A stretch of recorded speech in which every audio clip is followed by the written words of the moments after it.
Bem, o Salmo número 15, ele tem um subtítulo escrito O Cidadão do Céu, ou O Hóspede de Deus, ou O Homem de Deus. Os títulos não fazem parte dos originais, são coisas das gráficas espalhadas pelo mundo inteiro. Então, aqui eu tenho o Cidadão dos Céus. As Bíblias dizem que é o Salmo de Davi. Ele diz assim: Quem, Senhor, habitará no teu tabernáculo? Quem há de morar no teu santo monte? O que vive com integridade e pratica a justiça, e de coração fala a verdade. O que não difama com sua língua, não faz mal ao próximo, nem lança injúria contra o seu vizinho. O que a seus olhos tem por desprezível ao réprobo, mas honra aos que temem ao Senhor. O que jura com dano próprio e não se retrata, o que não empresta o seu dinheiro com usura, nem aceita suborno contra o inocente. Quem deste modo procede não será jamais abalado. Esse Salmo de Davi é como que ele fazendo uma pergunta para Deus, mas demonstrando que ele sabe a resposta. Ele faz a pergunta e ele mesmo dá a resposta. Quem vai morar no teu santo monte? Quem vai habitar no teu tabernáculo? Aí ele vem e diz: o que vive de tal e tal maneira, o seu relacionamento com o seu próximo, o relacionamento com o seu vizinho, tal. E Davi está escrevendo num cenário em que o palco de vida dele é Israel. Então, quando ele fala de próximo, ele está falando de judeus para judeus, os que professavam a mesma fé.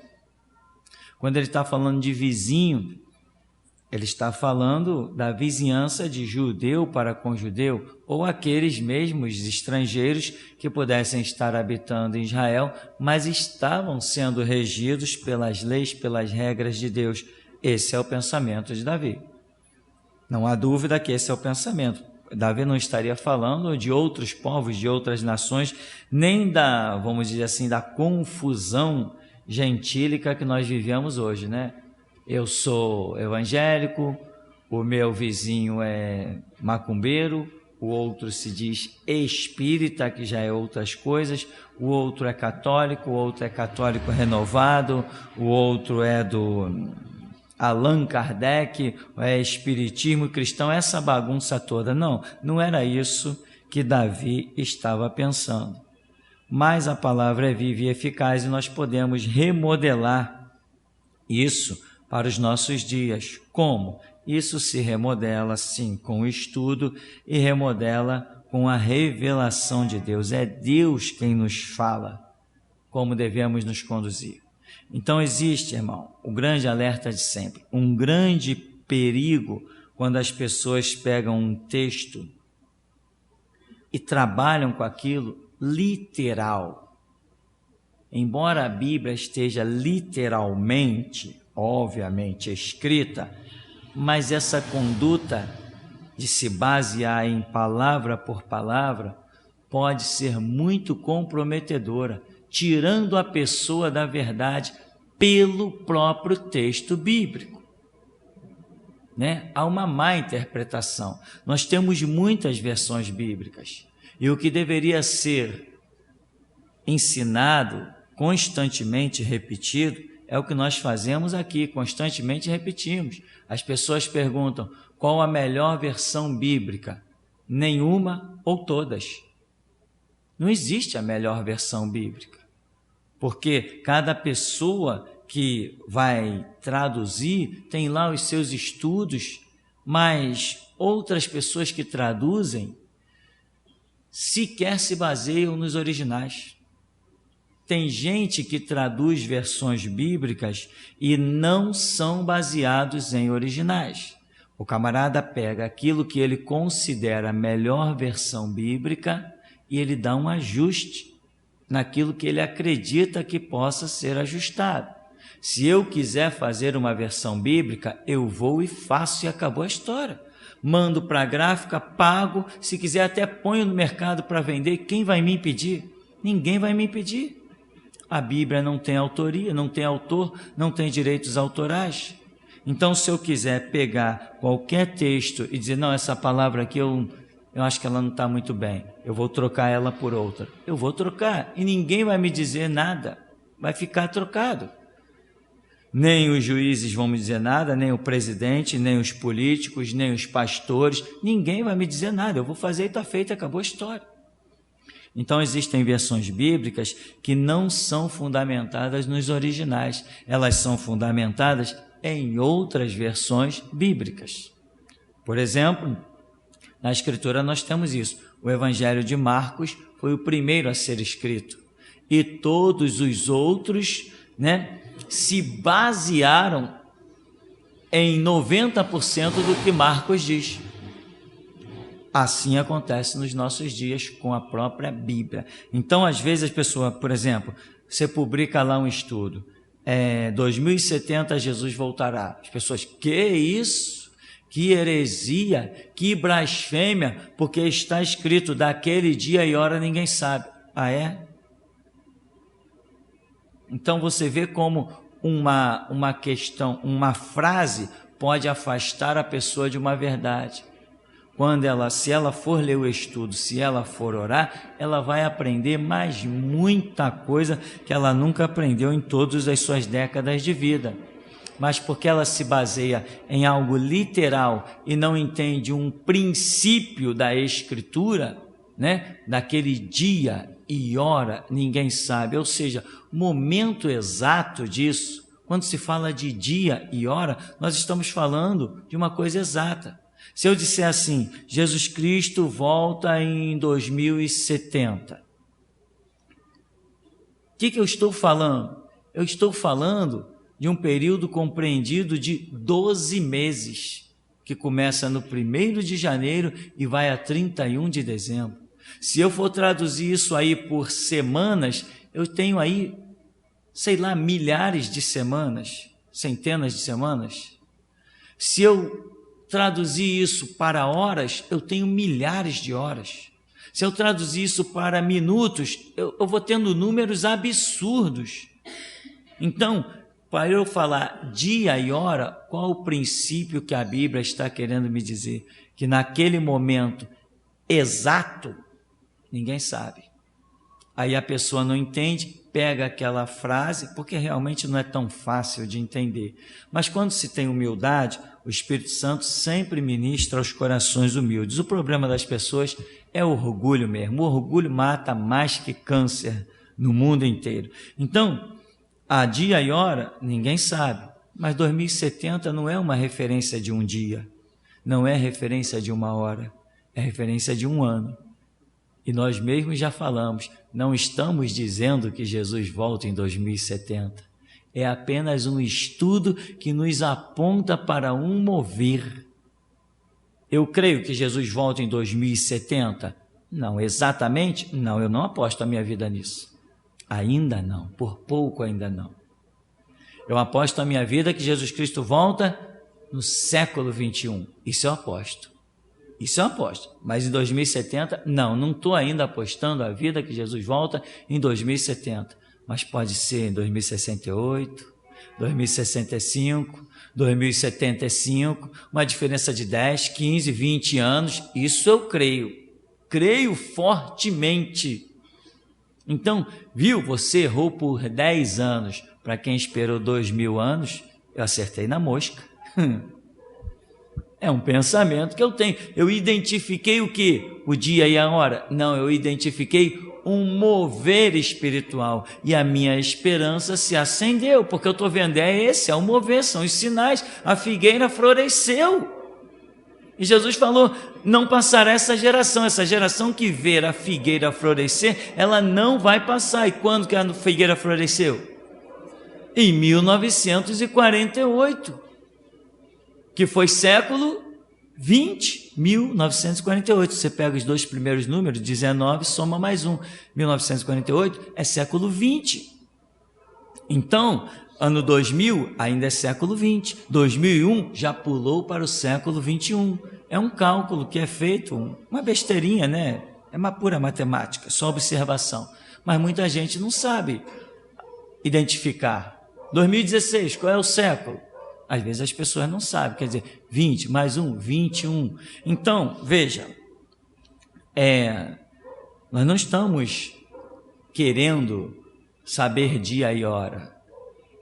Eu acredito que dia e hora ninguém vai saber mesmo. Dia e hora é um momento muito preciso, mas quando nós entrarmos num determinado período, o grito da meia-noite não vai estar sabendo que eles são o grito da meia-noite?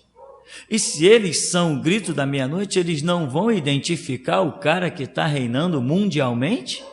Ora, estamos estudando para quê? Para tirar diploma de burro? Se hoje somos a voz na restauração, quem crê, muito que bem, quem não crê, muito que bem, mas eu estou apostando a minha vida, estou vencendo todos os desafios. Depois vem o grito da meia-noite, eles não vão saber que período eles estão vivendo? Se a Bíblia diz que aqueles que estudam, o saber vai se multiplicar e eles vão discernir o quê? O tempo e o modo. Então não precisa saber dia e hora, precisa saber o tempo e o modo. Quando a pessoa discerne o tempo e o modo, ela recebe a mensagem para aquele tempo e para aquele modo, que é a chamada dispensação. Tem outros pregando o que nós pregamos?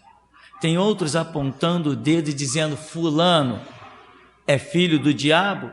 Isso é exclusivo da voz da restauração. Outros não fazem isso, porque ainda não identificaram nada disso. Então, fica aí um bonde de pateta. Daquele dia e hora ninguém sabe, mas nós não estamos preocupados com dia e hora. Nós já identificamos o mover. A figueira floresceu. Até um historiador ímpio. Está lá, como é que é o nome do filme que ele fez? Como é o nome daquele filme que aquele homem fez, mostrando que Jesus volta agora nesse século?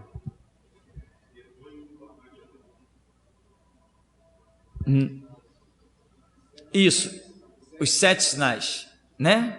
Os 7 sinais da volta de Cristo. O homem é historiador, não tem nada espiritual, não recebeu nenhuma revelação. Foi lá na Bíblia, estudou, foi na história, estudou Roma, estudou Grécia, estudou. Ele falou, os 7 sinais da volta de Cristo. Ele fala da figueira que floresceu, que é Israel, e ele diz, esse é o século da volta de Cristo. Mas o homem não sabe nada de conceito espiritual. Até os ímpios estão sabendo mais que muitos crentes. E ele não disse, com todo aquele baita conhecimento que o homem tem, o historiador, viajou em terras bíblicas e etc., ele não está preocupado com dia e hora. Ele falou, este é o século da volta de Cristo. Ora, se ele que não tem o Espírito Santo chegou a essa conclusão, que dirá eu e você? Amém, irmão? Agora, ele foi um homem estudioso. Se nós formos estudiosos, então nós nos equipararemos a ele no estudo, mas o superaremos infinitamente na revelação do Espírito. Né? Nenhum historiador chegará jamais aos nossos pés se nós formos estudiosos. Nenhum se equiparará a nós. Nós daremos aula para qualquer professor de história se o assunto for espiritual, se o assunto for histórias bíblicas. Então, tomar muito cuidado com essa questão de o literal da Bíblia. Nós não estamos aqui para isso, para viver esse literal da Bíblia. Nós estamos aqui para viver a revelação, o mover espiritual. Então, o que se identifica nesse Salmo 15, né? Embora o assunto seja assim uma questão da integridade do ser humano. Vamos ver o mover, o sentimento, o abstrato do que diz essa escritura. Então, Davi diz, Senhor, quem habitará no teu tabernáculo? Deus tem um tabernáculo? Davi estava pensando nas coisas da terra? Davi está querendo dizer o quê? Aqui a outra versão, na linguagem de hoje, diz assim: ó Senhor Deus, quem tem o direito de morar no teu templo? Então uma diz, quem vai habitar no teu tabernáculo, quem vai ter o direito de morar no teu templo, e a outra versão ainda diz assim, a King James: Senhor, quem poderá hospedar-se em teu tabernáculo? Hospedar para nós é uma ideia de quê? De algo passageiro. Não é isso? Hospedar é você, um hóspede, significa que aquele camarada está ali e daqui a pouco ele vai embora. É isso que é andar com Deus? Não é. Então, Senhor, qual a tradução disso? Senhor, quem será salvo? Quem vai morar contigo para sempre? Quem vai ser eternamente teu filho debaixo das tuas asas? Teu tabernáculo é a tua morada, o teu templo é onde tu é louvado, engrandecido, né? Então, duas versões falam tabernáculo e uma fala templo. Então, nós precisamos receber de Deus essa graça, para não andar na letra, mas no espírito da letra, né? Existem várias versões que falam várias coisas, mas já pensou se eu botar aqui todas as 40 versões bíblicas que nós temos aí? É uma coisa complicada. Haja mesa, e eu tenho que ser maratonista. Vou lá para ler a primeira, volto aqui para ler a última e não vai dar. Então, essa aqui já é o bastante para o que nós temos a intenção de mostrar para os irmãos. Observa o verso 2. O que vive com integridade e pratica a justiça e de coração fala a verdade. O outro diz assim: só tem esse direito aquele que vive uma vida correta, que faz o que é certo e que é sincero e verdadeiro no que diz. A outra versão vai dizer: aquele que é íntegro em sua conduta e pratica a justiça, que de coração fala a verdade. Então, você vê que o mesmo sentimento está em diferentes parafraseados. É o mesmo sentimento. E muitas vezes junta-se todos esses sentimentos do que se lê aqui, mas o Espírito Santo ainda tem uma nova versão. É aquela que ele fala contigo na intimidade. Essa é poderosíssima. Em que você vai pregar ou vai falar com alguém, está escrito aqui, porque isso, aquilo, outro, Deus te usa. E a pessoa diz assim: poxa, eu já li 500 versões com esse texto, mas nunca recebi essa interpretação que você deu. Ou seja, o Espírito Santo nunca está detido à letra, ao papel, porque um dos seus atributos é ser transcendental, não estar limitado a nada. Tudo que a gente possa imaginar, ele transcende, ele vai além. Então, a versão mais poderosa da Escritura é aquela que você recebe na intimidade. Esse é o selo de Deus que te dá uma palavra que podem surgir 1000 versões e 1000 interpretações, milhões, mas nenhuma vai superar aquilo que ele te falou. Todas podem se equiparar, porque nada podemos contra a verdade, senão pela verdade. Quando você recebe algo de Deus, quem podem vir com os mais belos argumentos só vão somar a você, jamais vão poder destruir aquilo que você recebeu de Deus. Tá? Então, irmão, observa aqui, voltando ainda nesse verso 2, né? Vive com integridade, essa versão revista e atualizada da Sociedade Bíblica, pratica a justiça e de coração fala a verdade. Por que a Bíblia diz de coração fala a verdade? Alguém pode falar a verdade sem ser de coração? Pode. É por isso que a Bíblia tem esse tipo de linguagem marcante, chamado a redundância. Redundância não é erro. Quando as pessoas falam coisas repetidas, né? Dupla de 2. Mas dupla de 2? Só pode ser de 2. É dupla, só pode ser de 2. Quando se trata, isso não é um erro, isto é uma redundância. E redundância não é erro. É a enfatização de uma linguagem. A pessoa quer de alguma maneira, dentro da cabeça dela, ela quer de alguma maneira enfatizar aquilo, ela quer que aquilo fique muito sobressaltado. Então ela fala, uma dupla de 2. Ou seja, se a pessoa não percebeu que ela disse dupla, ela está enfatizando 2. Mas se a pessoa tiver percebido, ela diz, mas você já falou que é dupla. Vai ser uma dupla de 3, né? Sempre a gente tem essa piada, mas de vez em quando você está ouvindo alguém falar dupla de 2, né? É porque dentro do ser da pessoa surge aquela necessidade de enfatizar. Na cabeça dela, ela acha aquilo tão importante. Jesus falava o quê? Em verdade, vos digo que, não é? Não é não. Ele falava o quê? Em verdade eu vos digo. Mas para que em verdade? Para gastar caneta?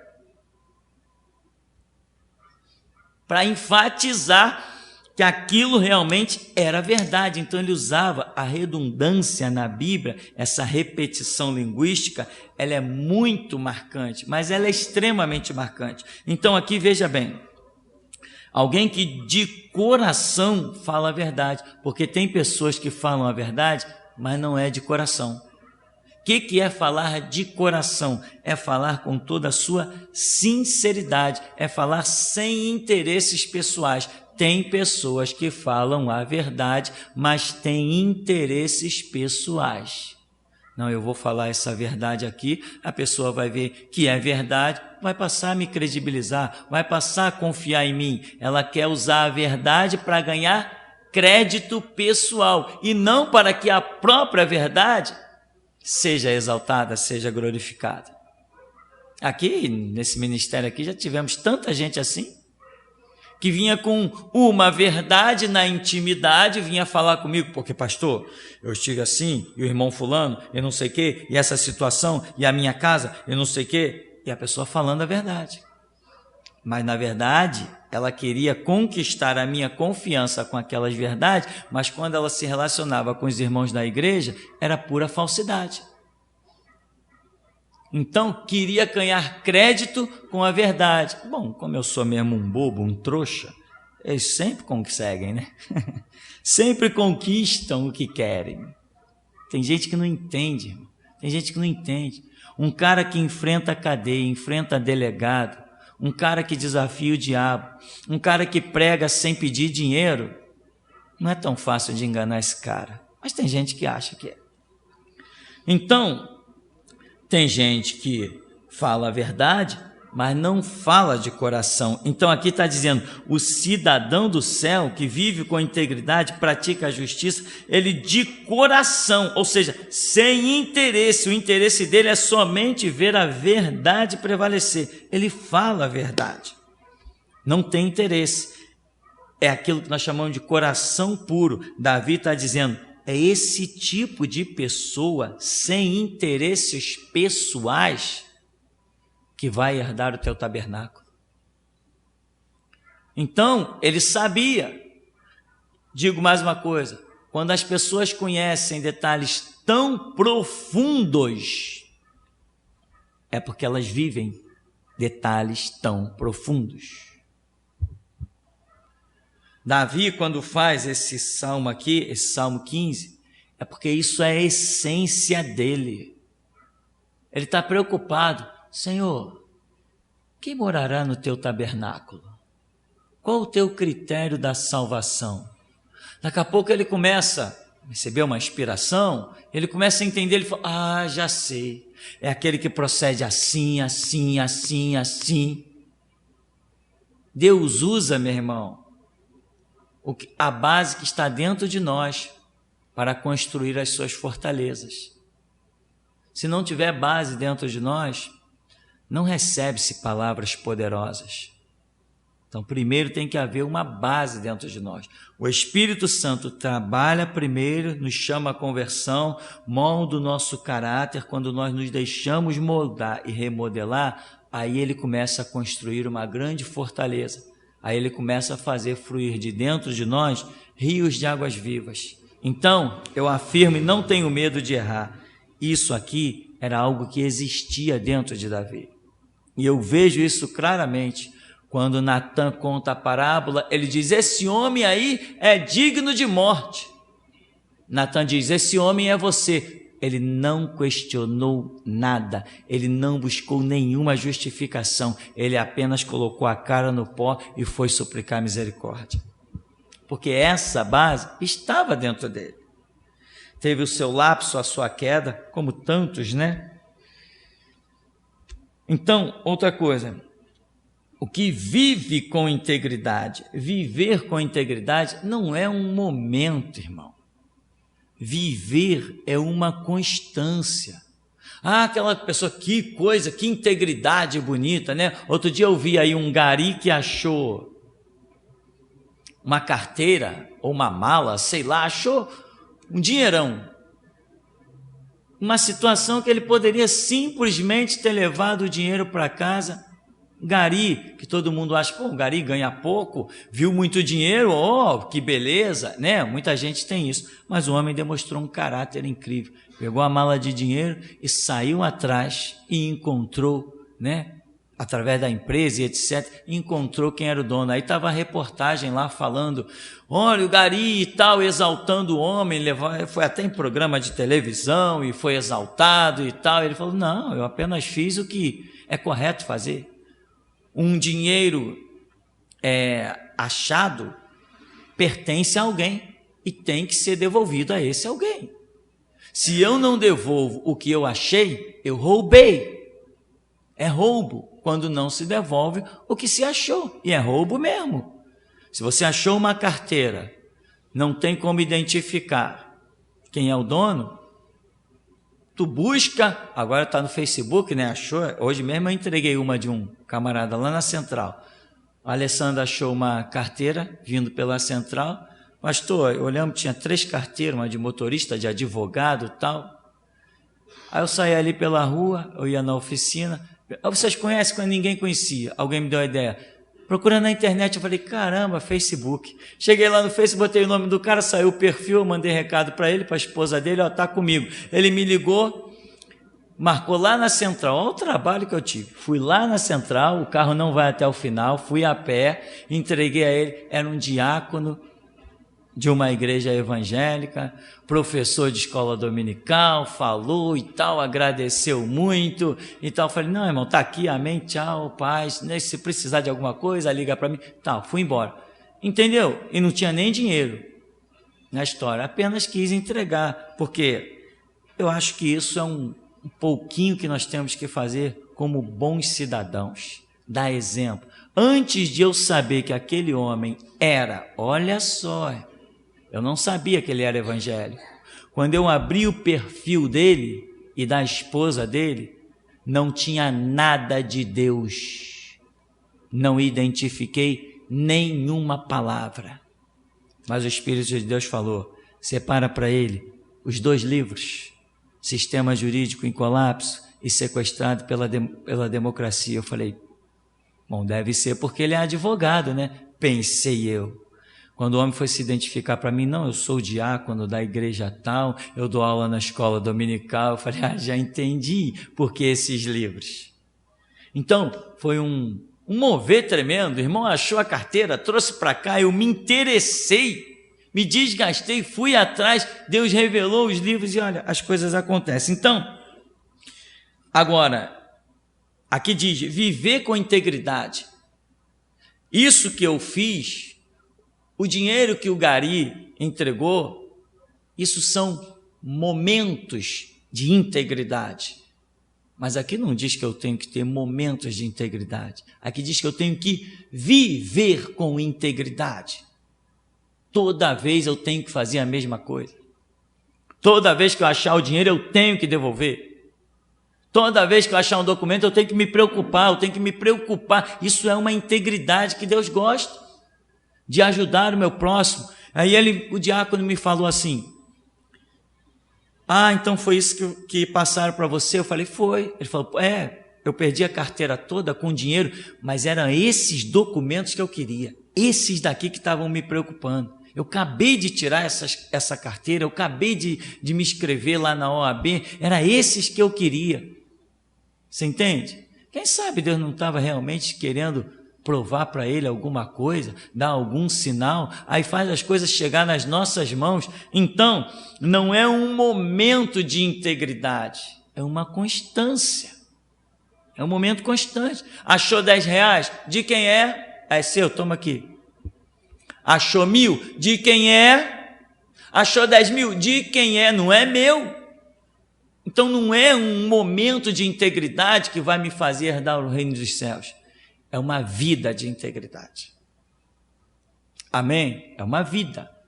Eu já falei, eu não acredito na salvação de Salomão. Eu não acredito. Eu não acredito na salvação de Saul. Mas eles tiveram momentos de integridade.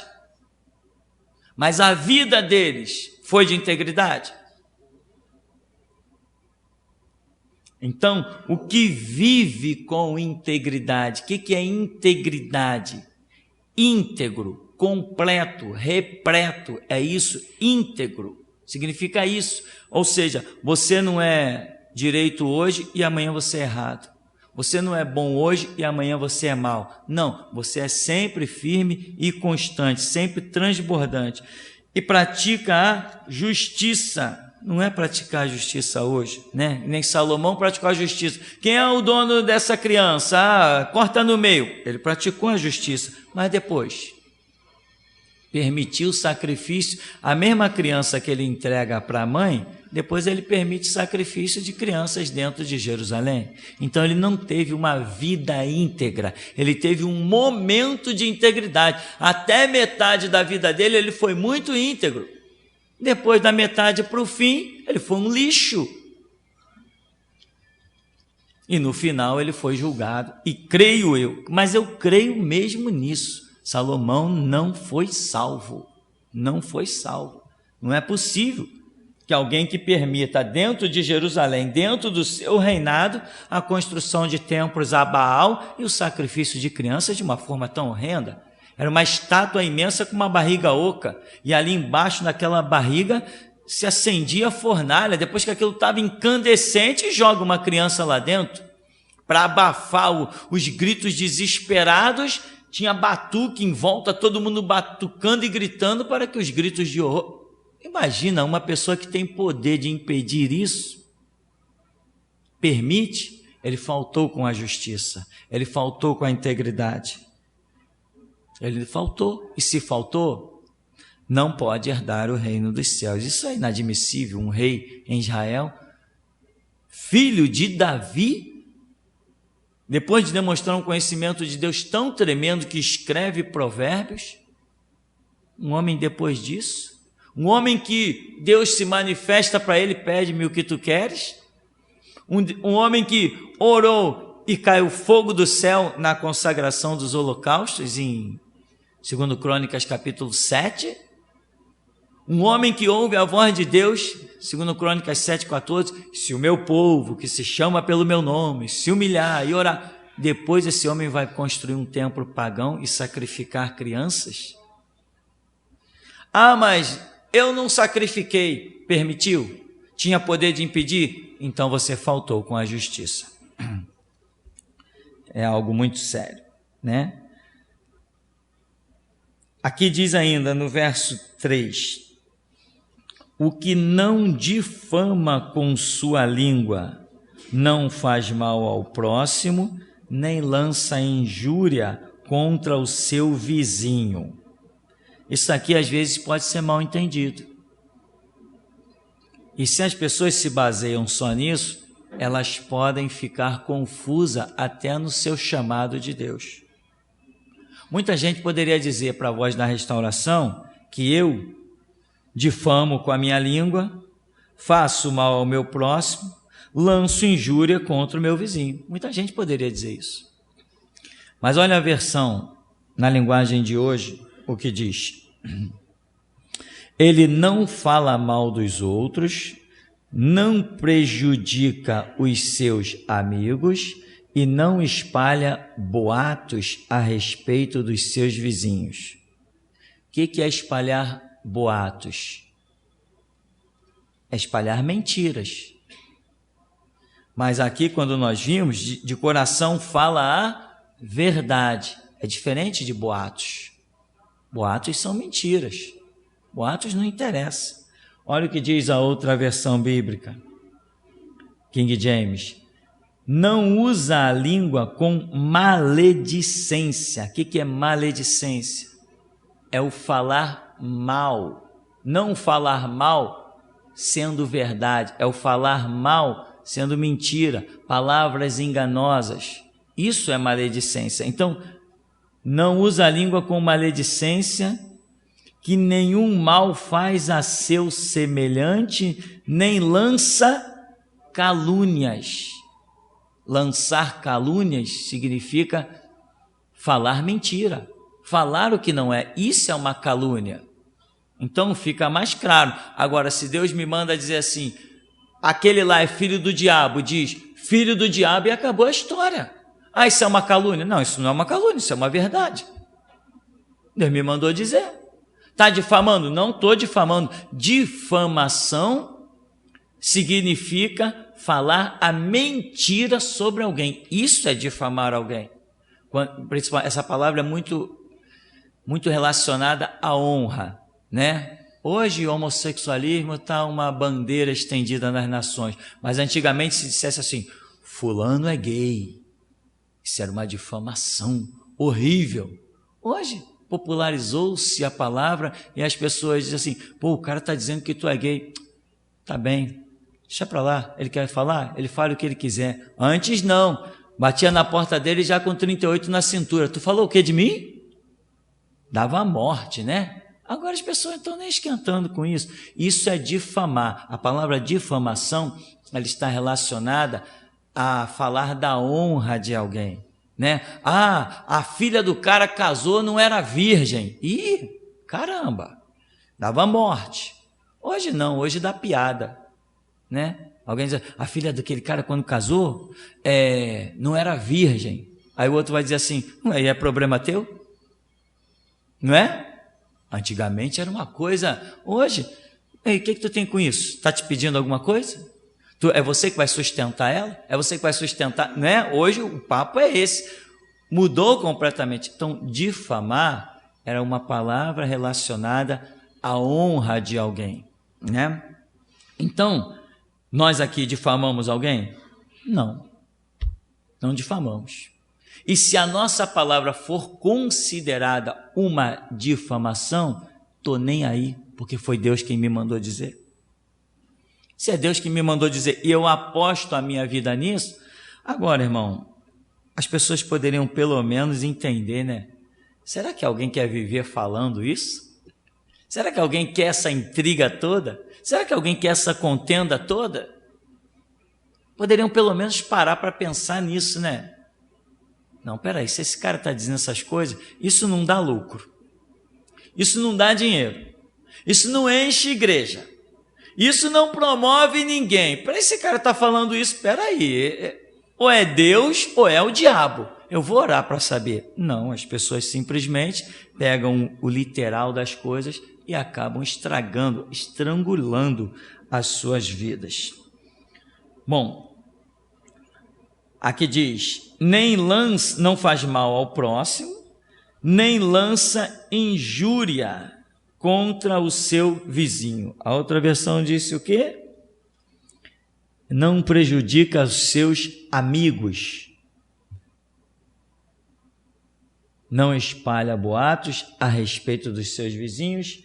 E a outra diz, não lança calúnia e afrontas contra seu companheiro. Palavras assim até bem diferentes. Então a gente tem que sempre tomar muito cuidado com a questão de versão bíblica. Não é está escrito, nem é como aquele pastor idiota lá do debate da melodia. Tudo que está na Bíblia é bíblico. Sim, tudo bem, inclusive as palavras do diabo. É bíblico. Conceito de ser bíblico não significa conceito de ser verdadeiro. O diabo é um ser bíblico. O diabo é um ser bíblico. O diabo é um ser bíblico. O diabo é um ser verdadeiro.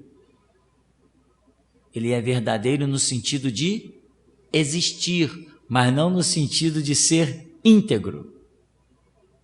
Certo? Então, tomar cuidado com a questão literal. Realmente é muito perigosa. Na Igreja Batista, então, quando Paulo escreve Romanos 13, ele mata todos os batistas. Ah, mas as versões bíblicas agora sobre Romanos 13 é fantástica. Inclusive eu vi uma versão bíblica, essa versão aqui que eu ganhei de presente do Elias, do filho do Rafael, quando diz assim, Paulo fala, né, e Pedro fala que devemos ser sujeitos às autoridades, né? Que tem pessoas que difamam as autoridades. Essa versão bíblica aqui diz que são pessoas condenadas que não respeitam ao ministério dos anjos.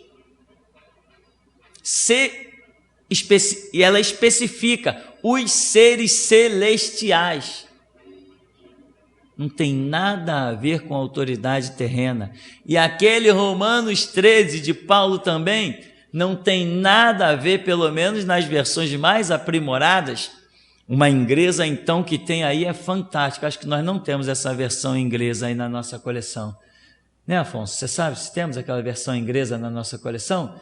Que fala que, ali quando Paulo fala em Romanos 13, que ele está se referindo aos sacerdotes e não aos políticos, a governador, nem a prefeito, nem a sátrapa. Então, irmão, mesmo eu não tendo essas versões tão maravilhosas e esclarecedoras, eu já preguei uma vez dizendo assim, se isso que Paulo escreveu for assim conforme está escrito, eu rasgo a minha Bíblia, mas isso eu não sigo. Tem uma pregação aí escrita isso. Por quê? Porque o que o Espírito Santo me revelou, a versão bíblica que ele me deu, é maior do que essa que está escrita na Revista e Corrigida da Sociedade Bíblica do Brasil. Um homem com intimidade, irmão, supera qualquer livro. Se você tem intimidade com Deus, é Deus quem escreve os mandamentos dele na tábua do teu coração. Mas pastor, peraí, está extrapolando. É para isso que eu nasci, para extrapolar. Para mostrar que Deus é mais perto do que o que muita gente conheceu. Que Ele faz muito mais do que o que pedimos ou pensamos. E eu prego, se Ele faz além do que pedimos ou pensamos, significa que Ele faz além da Bíblia. Porque quando eu leio na Bíblia, eu estou pensando. Tudo que está escrito na Bíblia, eu estou pensando. Eu leio aqui, opa, eu estou pensando. Se Ele faz além do que eu penso, significa que Ele faz além daquilo que eu possa ler na Escritura. Certo? Certíssimo.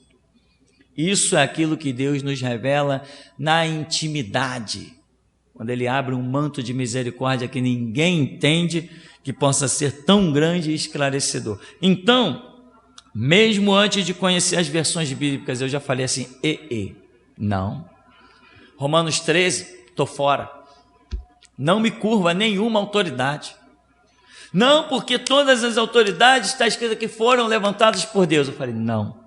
Hoje nós sabemos. As versões mostram as autoridades espirituais, sacerdotais. É isso que diz que foram levantadas por Deus. E o Espírito Santo me falou assim lá na intimidade. Saddam Hussein foi levantado por Deus?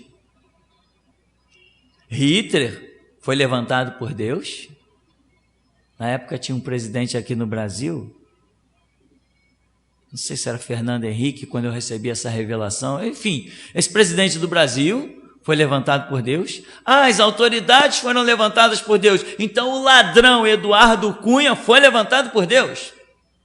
O garotinho, o professor da presbiteriana, que desviou 100 milhões de reais, ele foi levantado por Deus também. Então quer dizer que Deus é ladrão agora? É formador de quadrilha? Se essa raça foi levantada por Deus, eu não sei quem é Deus. Mas se eles não têm nada de Deus, então eu sei quem é Deus. Meu Deus não pisa em Congresso Nacional, tanto que ele já falou, aonde entra a política, eu saio, e eu sei que esse é o nosso Deus. Então, irmão,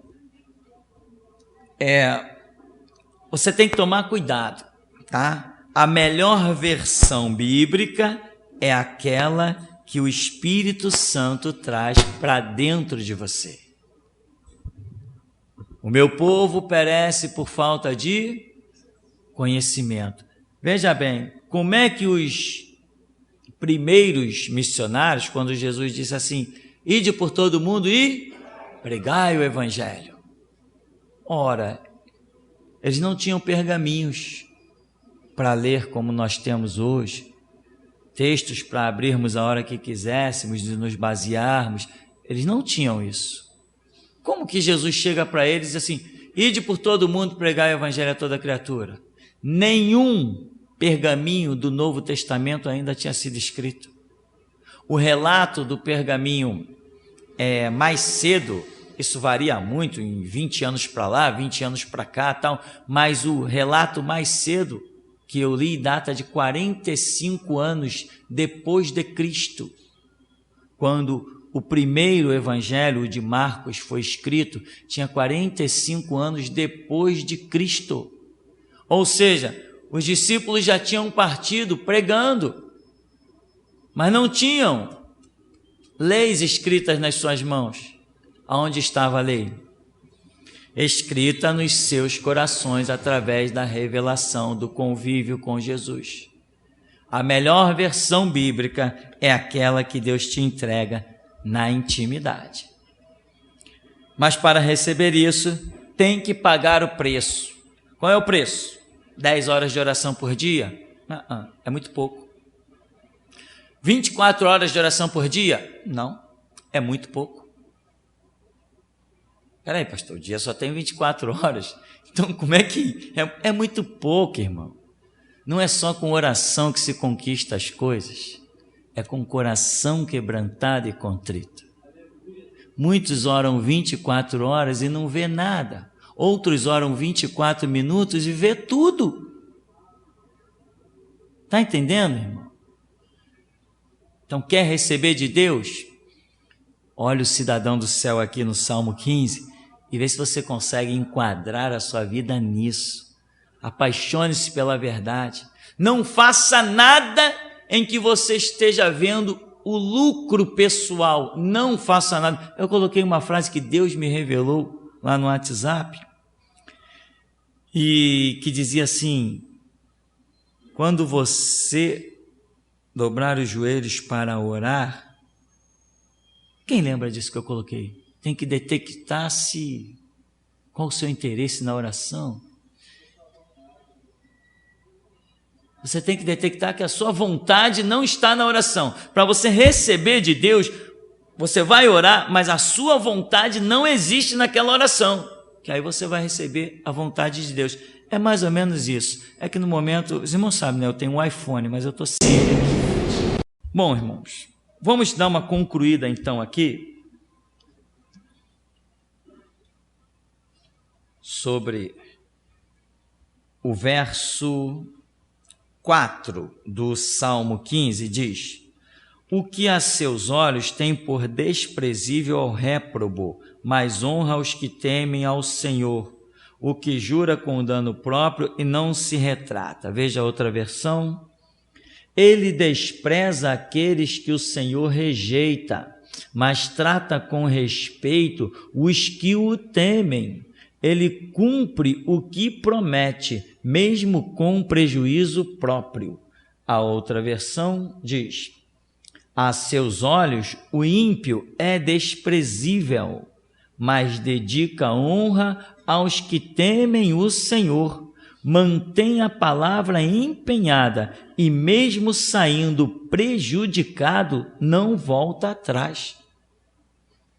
É um conceito que Davi tem aqui do cidadão que vai herdar o reino dos céus, é um conceito radical.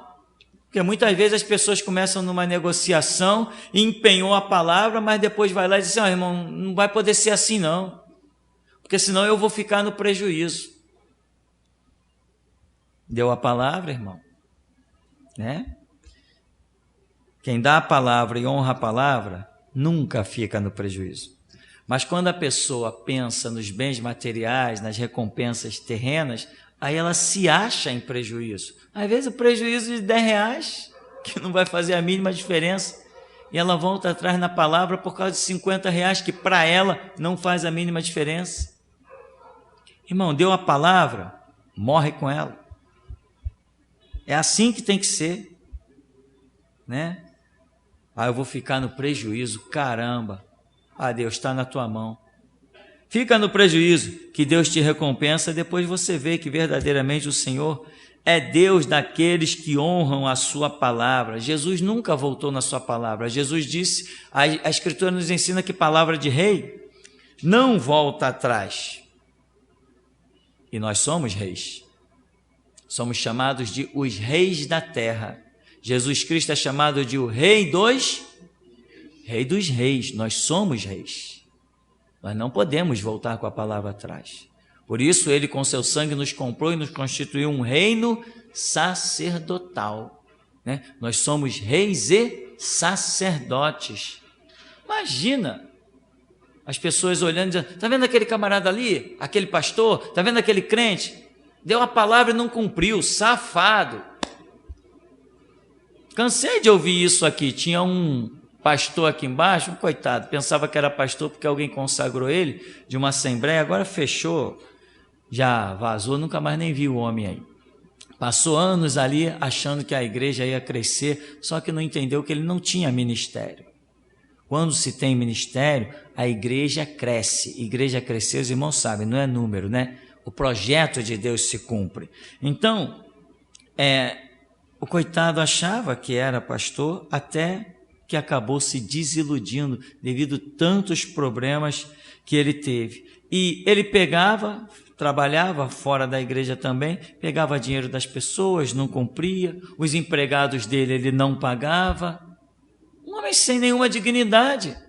Todo mundo sabendo que ele devia o camarada ali em cima, devia o outro aqui embaixo, devia o outro lá. Eu moro aqui há tantos anos, conheço todo mundo. E as pessoas parecem que vinham falar comigo de propósito, sabia que eu era crente, né? Pô, aquele camarada lá, aquele pastor está me devendo isso, não terminou meu serviço. O outro funcionário dele, o camarada não me paga há 3 meses. E ele lá com o carro dele e a casa dele construindo, mas não honrando a palavra. Alguém pode imaginar que uma pessoa assim vai herdar o reino dos céus? É difícil, é complicado. Ela vai acabar caindo, porque quem tem será dado, quem não tem até o que tem, lhe será tirado. Então aqui olha como diz, na versão da King James: mantenha a palavra empenhada, mesmo sendo prejudicado, não volta atrás. No começo do verso diz, a seus olhos o ímpio é desprezível, mas dedica honra aos que temem ao Senhor. Tem muita gente que honra o ímpio, porque o ímpio tem um título de major. O irmãozinho não é nada, é só um coitadinho que ganha salário mínimo, é só um gari, é só um camelô, é só um profissional liberal, é um serralheiro. Mas aquele homem ali tem honra, por quê? Porque ele é um advogado. Essa mentalidade tem que ser exterminada do nosso meio. Exterminada. Honra tem quem se presta a ser templo do Espírito Santo, para que ele habite na terra dos mortais. Honra é para esses é que merecem honra, né? Às vezes a gente ouve umas coisas bem absurdas. Uma vez eu ouvi um caso aí, irmão, olha, eu fiquei assustado. De vez em quando eu ainda ouço isso. O que acontece? Pessoas dizem assim, não vou fazer isso assim não, porque Só tem a pessoa da igreja para a gente envolver. Não vou dar uma festa, não. Só tem gente da igreja para chamar. Caramba! Eu nunca farei uma festa e chamarei os ímpios. Toda festa que eu fizer só chamo gente da igreja. Só chamo gente da igreja, irmão. Minhas festas, tudo que eu faço é só com gente da igreja. Não faço com mais ninguém. Então, tem gente que é ao contrário, né? Quer ver a casa cheia de gente ímpia, os parentes que são os primeiros a criticar. Quando ela quer exercer a fé, é chamada de fanática. Quando querem exercer a fé, são chamados de malucos, de doido, discípulo do Tupirani. Mas na hora de dar uma festa, eu vou chamar o meu irmão, eu vou chamar a minha irmã, eu vou chamar a minha mãe, eu vou chamar o meu pai, porque eu vou dar uma grande festa, então tem que chamar eles. É uma grande honra. Não. A minha família são os que fazem a vontade do meu Pai que está nos céus. Tá, meu irmão? Então, aqui está dizendo, os ímpios são desprezíveis, mas a honra é dedicada aos que temem o Senhor. Esses merecem honra. Né? Se o ímpio bater aí na minha porta, meu filho está desesperado, eu estou com fome, dá para me ajudar? Dá, mas é uma ajuda limitada. Se Deus não disser o contrário, é uma ajuda limitada. Agora, para a igreja, não, para a igreja não tem ajuda limitada, não. Para a igreja a gente ajuda mesmo para a pessoa ficar tranquila. Agora, o ímpio não. Tem gente que mesmo conhecendo Jesus, faz o contrário. Honra mais os ímpios porque tem títulos do mundo do que os cristãos que têm títulos de santo. Não pode não, irmão. Isso é pecado. Cidadão do céu honra cidadão do céu. Agora, tem cidadão do céu honrando cidadão do reino do diabo. Não, meu, nada disso. Longe de nós tal coisa, que Deus nos livre. Aqui diz ainda, honra os que temem ao Senhor, o que jura com dano próprio não se retrata, o que não empresta o seu dinheiro com usura, nem aceita suborno contra o inocente. Davi está no cenário de Israel, ele está dizendo, não empreste o dinheiro com juros, porque a lei de Israel, desde o tempo de Moisés, dizia, não poderia emprestar dinheiro com juros, porém, ao estrangeiro, sim, empresta com juros. Amém, irmão? Então, se você emprestar dinheiro para o teu irmão, não cobre juros. Deus não vai se agradar de você. Não, mas eu só empresto meu dinheiro a juros lá fora, sei lá quantos % tu querer emprestar lá fora. Mas aqui dentro, se você tem e pode emprestar, empreste, mas sem nem meio centavo de juros. De preferência, se você pode, dá logo, porque Deus vai te honrar muito mais. É dando? Eita, palavrinha muito ouvida e pouco praticada. É dando que se recebe. Todo mundo quer receber, né? Pastor, não dá para a gente celebrar meu aniversário a cada dia, porque cada dia eu faço um ano de vida, né? Cada dia alguém vai me trazer algum presente, né? Tem gente que quer só receber e não dá. Então, a lei dizia, a gente vive na lei? Não, a gente não vive na lei, mas o conceito é lógico. Por que eu vou dar o dinheiro lá para o ímpio, para ele investir, sei lá o quê, de graça? Não, para o meu irmão sim, mas lá fora não. Eu tenho que honrar, a minha honra realmente é para aqueles que temem ao Senhor. Ah, detalhe, tá, irmão? Os que temem ao Senhor. Porque tem pessoa que está dentro da igreja, mas você não vê temor do Senhor nelas. Não vê como? Pelo linguajar, pelas condutas, as atitudes, você não vê temor do Senhor. Aí às vezes acontece assim, pastor, fulano me pediu uma grana aí, mas eu senti de primeiro vir falar com o pastor, o cara queria uma grana, não sei, pastor, o que o senhor acha? Meu irmão, vai orar, não vou te dizer nem que sim nem que não, vai orar. Aí no dia seguinte, meu irmão, pastor, eu orei, Não vou emprestar, não. Então, é porque é alguém que não teme ao Senhor. Senão, receberia o empréstimo, receberia o socorro, receberia o auxílio. Então, não é os que estão dentro da igreja, porque dentro da igreja diz a parábola que tem o quê? A joio e trigo. Então, não sou eu que vou dizer o contrário. Se a Bíblia diz, meu irmão, eu não vou dizer o contrário. Então, honra aos que temem ao Senhor, não empresta o seu dinheiro com juro, né?